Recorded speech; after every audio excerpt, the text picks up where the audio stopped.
My new book, Facts That Aren't True, is out now.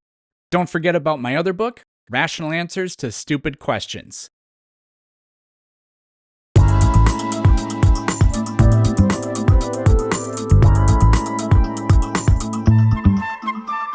Today we are going to play Fallacy Bingo. We're going to see if these 20 people can get us 5 in a row.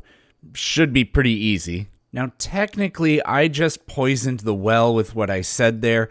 I'm sure that these are completely rational and reasoned and researched and intelligent people, right? I nursed him until he was 7, which I know people think is weird. If we don't get vaccinated with Jesus, we will face God on Judgment Day.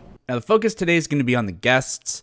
Dr. Mike here is really fantastic, but last time I did one of these, I lost monetization, so we're going to try to play as little as possible. All right, first up. I just had a baby, 7 months old. And, my baby, I was like, no, I'm not getting any vaccines. The doctors came in. They made me feel like a very bad mother for not doing that, right? I was very pressured. And then I had a family friend who had a baby at the same time, was a few months in, gave vaccines to the baby. And the baby had seizures and has had seizures since.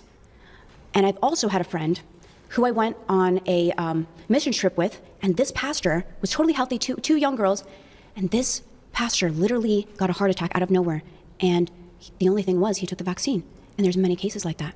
The only thing that the guy ever did in his entire life was take a vaccine. We obviously have two things going on here. We have a false cause, or post hoc ergo propter hoc, so that space gets filled.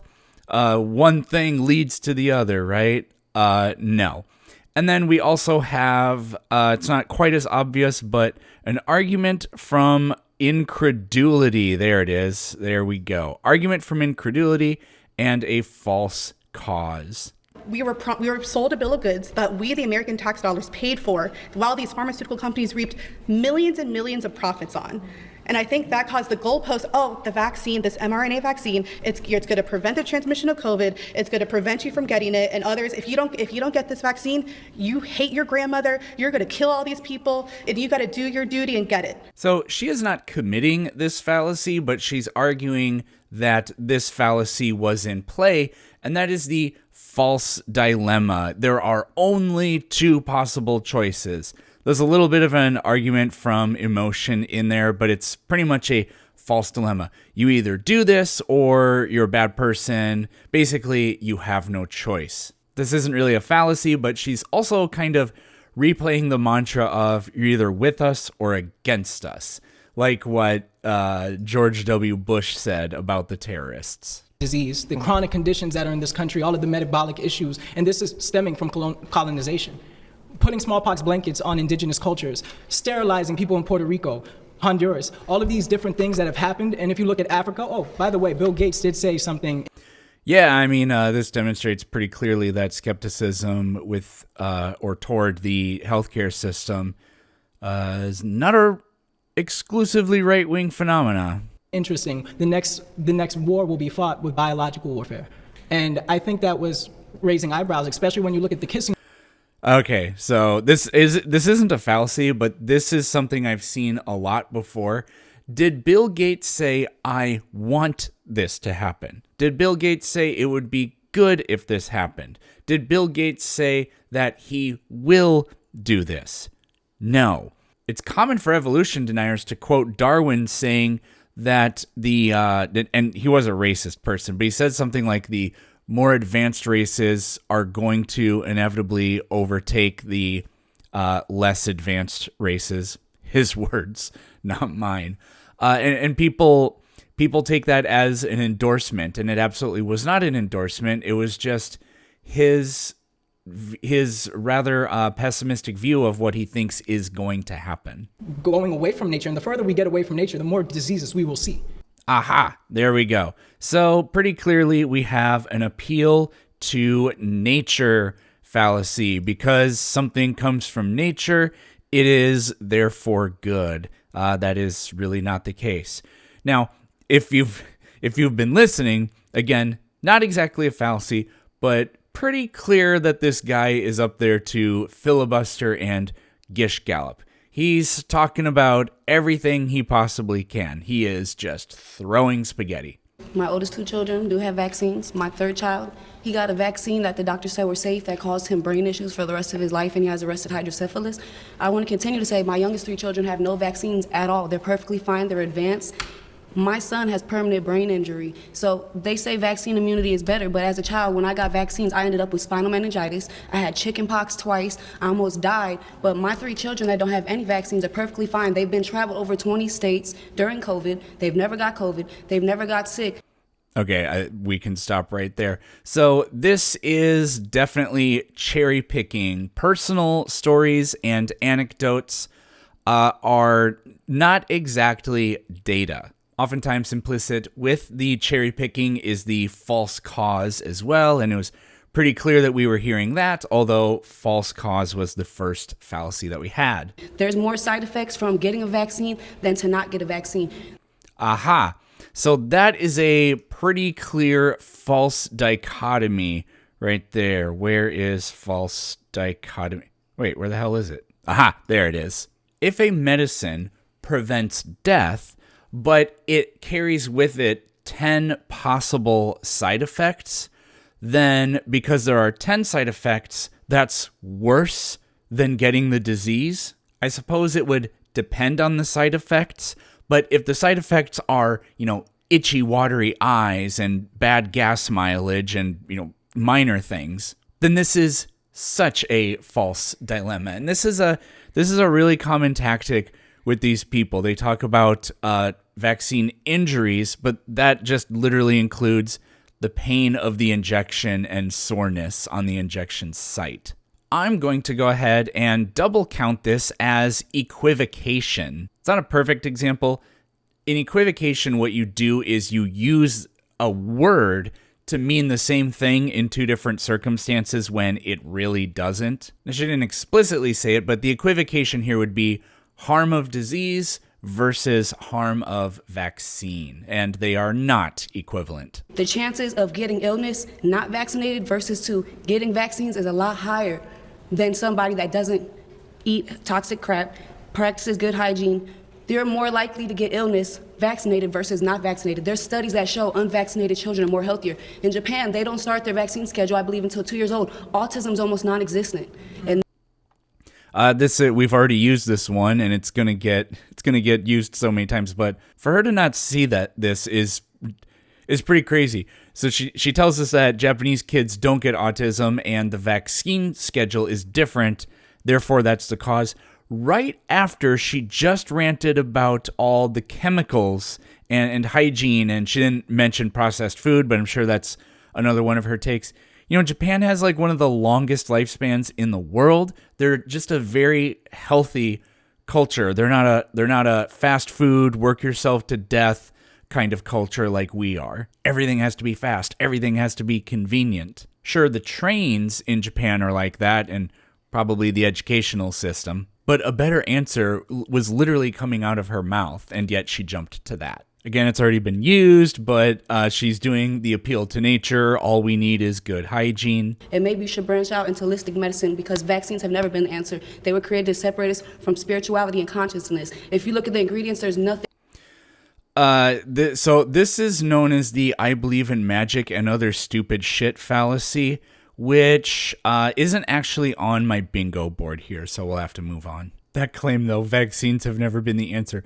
Smallpox is extinct thanks to vaccines. It killed probably 300 million people in the first part of the 20th century, which is more than World War I and World War II combined, as well as you can also add virtually all of the deaths in communist Russia and China, and smallpox is basically on the level of all of those things combined. But nobody in the world has gotten it since 1977. There's nothing healthy in vaccines, formaldehyde, all types of stuff. So none of that prevents. Okay, this is what we call a composition fallacy. Man, this lady is she's a gold mine. There we go, the composition fallacy. So something is the same as its parts. That is a composition fallacy. vaccines have these ingredients, therefore they are dangerous.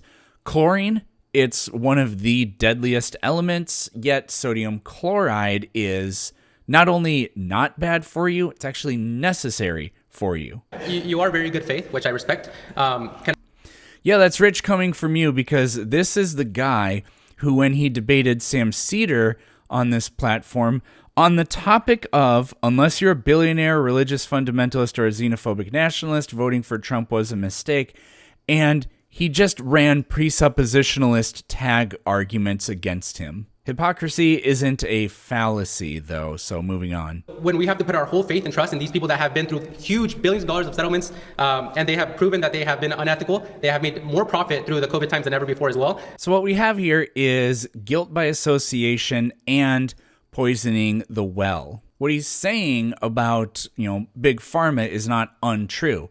They have more lobbyists than there are people in Congress. But then this sort of shifts toward almost like conspiratorial thinking. Oh, it's all the way up and down the chain, or the doctors, the healthcare providers, and whoever else.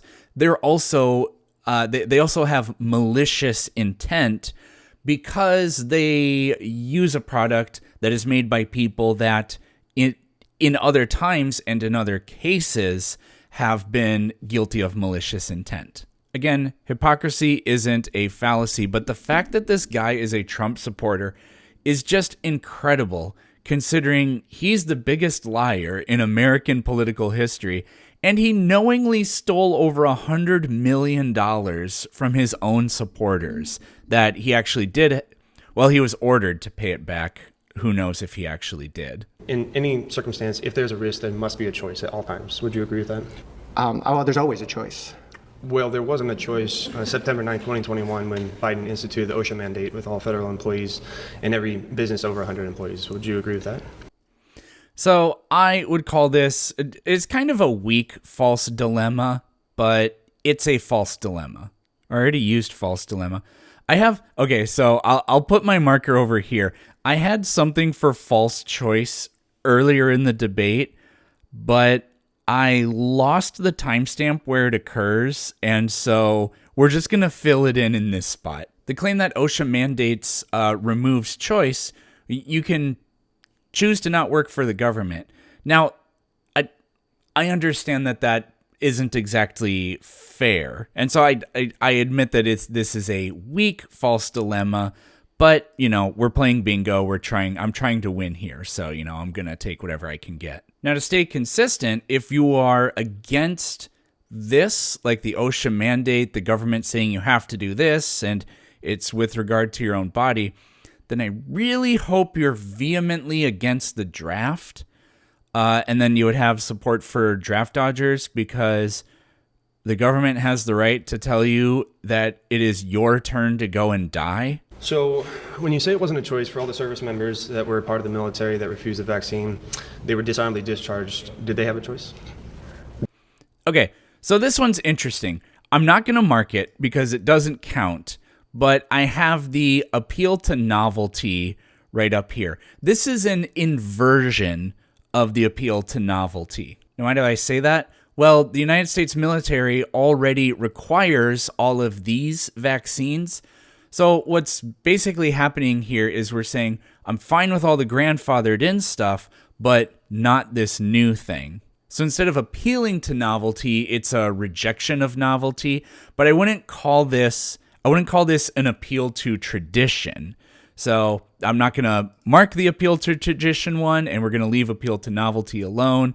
It's just a funny case of an inversion. You also can't willingly, it's not just about vaccines. You can't just willingly leave the military. It's called going AWOL. And being in the military, literally puts you in harm's way. So, whatever argument we're going to make about, well, they can't tell you have to do this if you want to be a service member or whatever, it really just kind of reeks of hypocrisy in a lot of cases. I can be sympathetic to the idea that the being labeled or being given a dishonorable discharge, probably, I don't know. I can be sympathetic to that being unfair. Okay, assuming he does become head of the health department, wouldn't he now technically be considered the expert? Not an expert, but the expert? Aha. So we won. Wow, we won already? So that is an appeal to authority. Now, so if RFK becomes head of HHS, then he's the expert. So appeals to authority are fallacious when the person in question has no relevant qualifications, experience, credentials, etc. with regard to the thing we are talking about. Oh no, everybody. I just realized that I have incredulity on here twice. So that means that this spot doesn't actually count. So I haven't won, and I'm going to have to put a different fallacy in here, the middle ground fallacy. That's where you say, like, the in-between of two extremes is likely to be, you know, a better reflection of reality or more likely to be true. Okay, do you allow your patients to write bad reviews about you if they had a bad experience? It's not my choice to write it or not write it. No, do you allow them? Or would you remove it? No, No what? I would not remove it. Okay, so if we look at Facebook, Google, YouTube, they suppressed so many anti-vax posts, legitimate declarations of they were injured, serious deaths. ABC News went on Facebook and they posted a simple question: who do you know or yourself that was seriously injured from the vaccine? Over 200,000 comments that were then removed by Facebook. This is tu quo que, which I think means and you. And it's when you try to point out hypocrisy in a guest. The charge of hypocrisy on here goes something like, oh, well, you think doctors shouldn't remove bad reviews, but the government asked Facebook to censor things. The guy's a healthcare provider. What he thinks healthcare providers should or should not do is his business, and but he doesn't necessarily have any business personally legislating what the government ought to do. I'd like to start by saying that HIV does not cause AIDS. AIDS is actually brought on when your white cell count goes below 200. So to say that HIV causes AIDS is inaccurate information. It's actually when your blood cell count goes below 200. Oh, this idiot. This is a horrendous oversimplification. I have no idea why she's doing this. Does she not believe that the HIV virus exists? Or is she trying to be pedantic as if that proves anything? Is there anything I could say today that would change your mind? I'm just asking your opinion. I'm asking you a question. Probably not, because I actually read and study. Okay, so this is an appeal to authority. She has read and studied, and she's sort of making herself the expert. Even my friend Liana Warner Gray, she is the author of The Earth Diet. She had cancer right here, a tumor. And she got healed through organic foods. She is No, she didn't. a huge promoter of RFK and MAHA. And she talks about how this is the way to heal the world, is through the natural medicine of God. God gave us everything that we needed. The reality is, if we don't get vaccinated with Jesus, we will face God on Judgment Day. It's not just about health. Hold on, I need to check something. Definitely an 8.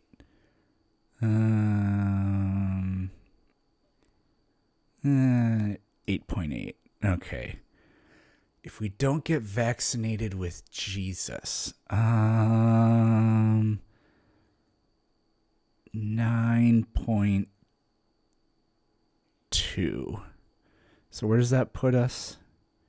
In the crazy zone? They're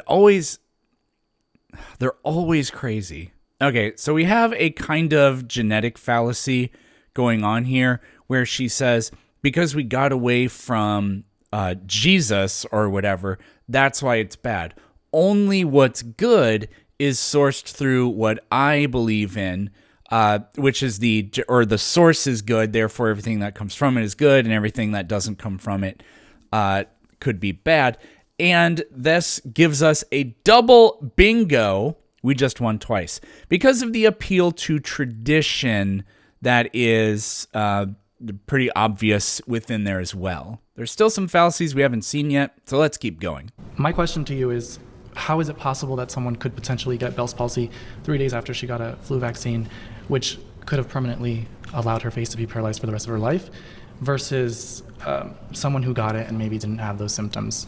So I think here we have an argument from ignorance. Mike will explain that we don't actually really know what causes Bell's palsy. It's kind of the same story with autism as well. We don't really know directly what causes it. We understand a lot about it, but really not what causes it. And that allows people to slip in their own explanation, but that's an argument from ignorance. Understood. So what would be an example of the misinformation that you're referring to?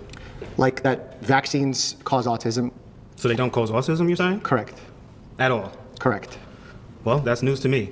Okay, what about death? Doesn't the vaccine save lives? Correct. It lowers the death rate. It doesn't prevent it 100%. Okay, so why are people dying? Because it's not 100%. But reality is, the majority of the people who were dying were vaccinated people. Correct, because most people were vaccinated.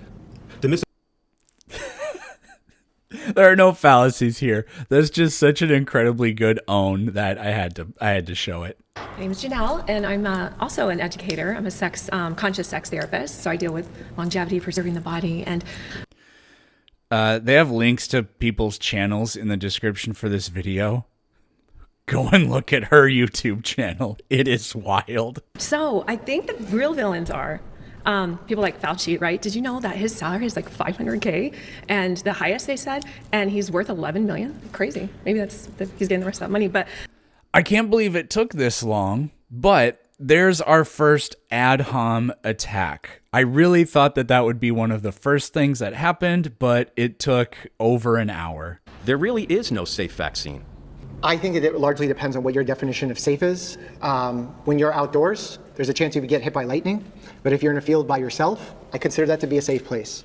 Does that mean it's without risk? No, there's bacteria in the ground. There's lightning above. There's also all sorts of risks. But I think when you weigh the risk versus benefit, to say that means you're largely ignoring data that shows that vaccines are largely safe. Very well said there by Mike, but what was going on there was a shifting of the goalpost. And part of that was cut out, so maybe you didn't get all of it, but the claim is that no vaccine is safe because every single vaccine has a possible side effect. So if you just say every single vaccine is dangerous, the goalpost is really close. Then somebody counters with, hold on, vaccines prevent death though. And then they say, well, yeah, but they all carry some potential risk. Now the goalpost is moved way out here. Now what they're trying to do is make you prove to them that vaccines are safe, but they drastically changed what safe means. Okay, I obviously wasn't paying any attention to what I was doing because we had Gish galloping earlier, which isn't really a fallacy, but whatever. We did have appeals to emotion within there, and then personal experience, we had that because we had cherry picking as well. Now, I guess those are kind of the same thing. So the only thing we didn't see was a real appeal to novelty and middle ground. This was just for funsies. Hopefully you enjoyed that. I will see you tomorrow.